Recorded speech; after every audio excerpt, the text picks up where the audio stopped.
Kemudian yang kedua adalah kriteria proses menetapkan metode pemberian asuhan keperawatan. Jadi asuhan keperawatan yang akan diberikan itu metodenya mau seperti apa. Yang ketiga, cara penghitungan tenaga keperawatan yang kemarin kalian sudah pelajari dan praktekkan bagaimana cara menghitungnya. Kemudian yang keempat, menyusun kualifikasi yang dipersyaratkan. Jadi kualifikasi tenaga yang dibutuhkan itu apa saja sih yang disyaratkan, misalnya pendidikan minimal harus D3 keperawatan, harus memiliki STR, harus memiliki PPGD misalnya gitu ya. Jadi menyusun kualifikasi yang disyaratkan. Kemudian yang kelima adalah menyusun rencana kebutuhan tenaga keperawatan. Bagaimana kebutuhan tenaga keperawatan yang akan ditempatkan di ruang penyakit dalam atau di ruang anak gitu, dan lain-lain. Next, yang keenam adalah kriteria hasil. Ya, jadi pemenuhan kebutuhan tenaga keperawatan yang kriteria terakhir adalah kriteria hasil. Itu harus disiapkan adanya dokumen-dokumen. Yang pertama adalah dokumen tentang pola ketenagaan keperawatan di rumah sakit dan tenaga keperawatan yang bertugas di unit kerja sesuai dengan kompetensinya. Misalnya, perawat yang mau ditempatkan di ruang unit gawat darurat atau UGD, dia harus memiliki kompetensi atau sertifikat PPGD, PTCLS gitu ya. Itu bisa dilakukan ya. Jadi ini kriteria hasilnya tentang bagaimana kriteria pemenuhan kebutuhan tenaga keperawatan. Slide ke-7, kita akan belajar tentang faktor-faktor yang mempengaruhi kebutuhan tenaga keperawatan. Jadi tenaga keperawatan itu dipengaruhi oleh faktor apa saja sih? Yang pertama adalah faktor pasien. Faktor pasien yang pertama adalah tingkat kompleksitas pasien. Ya, ini tadi sudah saya bahas bahwa kompleksitas pasiennya dari tingkat penyakitnya, ya, keparahan penyakit, kemudian usia, ya, juga bisa berpengaruh. Usia anak lebih banyak dibandingkan usia dewasa, ya, tentunya penanganannya akan berbeda. Penanganan perawatan anak dengan perawatan pasien dewasa akan berbeda. Termasuk juga tadi kebutuhan tingkat ketergantungannya, ada yang mandiri ataukah perawatan yang total atau intensif care dan lain-lain. Ya, terus tadi jenis penyakit,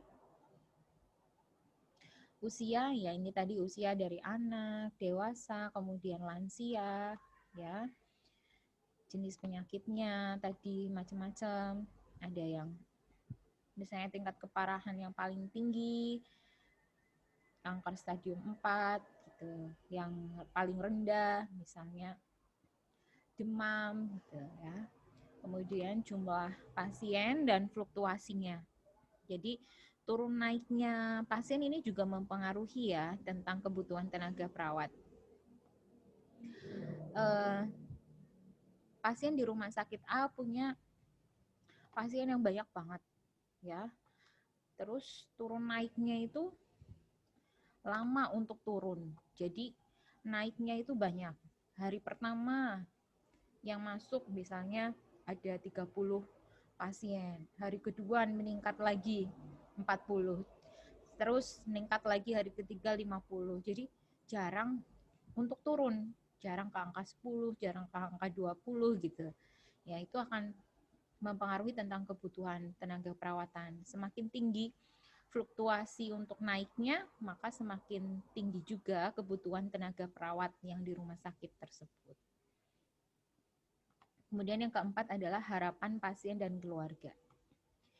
Jadi kalau sekarang itu ya namanya rumah sakit ya itu kan memberikan pelayanan kepada pasien karena yang dilayani adalah pasiennya. Ketika pasien itu puas, ketika keluarga pasien itu puas tentang perawatannya, tentang pelayanan yang diberikan oleh yang ada di rumah sakit, baik tenaganya, baik fasilitasnya. Jadi rumah sakit itu fasilitasnya bagus, ya. Peralatannya lengkap, tenaga perawatnya profesional semua, ramah-ramah, dokternya kompeten gitu ya. Itu akan mempengaruhi dari kebutuhan tenaga keperawatannya. Semakin tinggi harapan pasien dan keluarga terhadap ketika aku mau dirawatnya hanya di rumah sakit A, karena rumah sakit A itu punya fasilitas yang bagus, perawatnya ramah-ramah, profesional, ya, dan lain-lain. Nah, maka kebutuhan tenaga, maka pasiennya akan semakin meningkat tadi, fluktuasinya semakin meningkat, ya, dan kebutuhan tenaga keperawatannya itu juga, tenaga perawatnya itu akan semakin tinggi, gitu, ya. Kemudian yang selanjutnya adalah faktor tenaga. Faktor tenaga itu yang pertama adalah bagaimana jumlah dan komposisi tenaga keperawatan, ya. Jadi kalau tenaga keperawatannya jumlahnya sedikit, ya, dengan kebutuhan pasiennya yang ternyata pasiennya itu banyak gitu ya, itu akan mempengaruhi komposisi, tidak ideal komposisinya. Kemudian yang kedua, faktor tenaga yang kedua adalah kebijakan pengaturan dinas. Bagaimana seorang manajer keperawatan itu bisa mengatur nantinya, ya, tidak ada iri-irian, dia masuk shift malamnya cuma sedikit dalam 1 minggu misalnya atau dalam 1 bulan, lah aku shift malamnya banyak banget, ya, shift paginya cuma 4 kali misalnya. Nah, itu akan menimbulkan kecemburuan, jadi hubungan antara tenaga perawat yang satu dengan tenaga perawat yang lain itu enggak pas gitu ya, enggak ideal gitu, enggak sama, ya, tidak seimbang, ya. Itu akan menimbulkan kecemburuan sosial, iri gitu ya. Ini enggak sehat. Nanti kerjanya pun antara perawat yang satu dengan yang lain akan beda kinerjanya, ya. Loyalitasnya akan berbeda. Kemudian yang kedua adalah kebijakan yang ketiga ya. Yang ketiga adalah peran, fungsi dan tanggung jawab perawat. Ya, jadi bagaimana perawat itu bisa berperan, ya, berfungsi dengan baik, dan bagaimana perawat bisa bertanggung jawab terhadap tugas-tugas yang sudah diberikan, ya. Kemudian yang keempat adalah tingkat kependidikan dan pengalaman kerja. Ya, bagaimana sih perawat itu pengalaman kerjanya? Sebelumnya pernah di di sebuah rumah sakit A, dia itu bekerja, itu sering menangani pasien-pasien gawat darurat, ya, di ruang IGD. Keterampilannya semakin meningkat, begitu ada pasien, infus langsung jadi, dan lain-lain, ya. Tingkat pendidikannya juga bagus, misalnya dia seorang nurse, ya, itu akan mempengaruhi dari kebutuhan tenaga keperawatan. Kemudian yang kelima adalah keterbatasan tenaga perawat profesional dan spesialis, ya, di mana nah ini pengaruh juga ya, perawat yang profesional dengan yang tidak profesional itu jumlah perawatannya misalnya terbatas, yang profesional gitu. Spesialis misalnya ini rumah sakit butuh banget yang namanya seorang supervisor keperawatan, ya, atau seorang manajer keperawatan yang punya spesialisasi jurusan S2 jurusan manajemen keperawatan misalnya. Nah, ini akan berpengaruh terhadap kebutuhan tenaga keperawatan yang ada di rumah sakit. Next, selanjutnya adalah slide 8.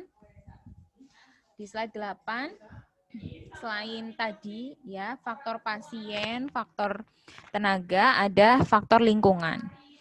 Faktor lingkungan itu ada yang pertama tipe dan lokasi rumah sakit. Ya, yang kedua fasilitas, jenis pelayanan dan metode pemberian asuhan keperawatan. Jadi kalau lingkungan itu intinya begini. lokasi rumah sakit yang strategis, ya, tipe rumah sakit yang bagus itu akan lebih digandrungi oleh pasien dibandingkan dengan yang lokasi rumah sakitnya jauh, ya.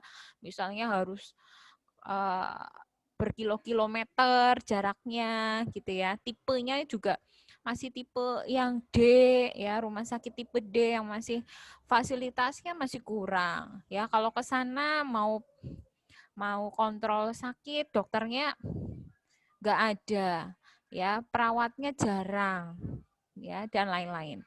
Ini akan berpengaruh, ya, terhadap faktor-faktor yang mempengaruhi kebutuhan tenaga perawat, ya.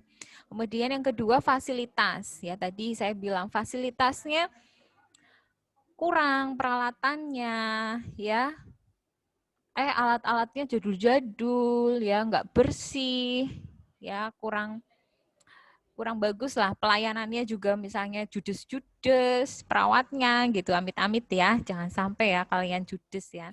Dan metode pemberian asuhan keperawatannya itu nggak jelas ya, ngaskep aja perawat bingung gitu misalnya. Nah itu akan mempengaruhi. Kemudian yang ketiga, kelengkapan peralatan, jelas ini tadi ya, hampir sama dengan fasilitas ya. Pelayanan penunjang dari bagian lain, misalnya ada labnya ada, mau cek darah, ada labnya. Mau cek ronsen dada, ada radiologinya. Ya, obat-obatannya, farmasinya lengkap. Gizinya apalagi ya,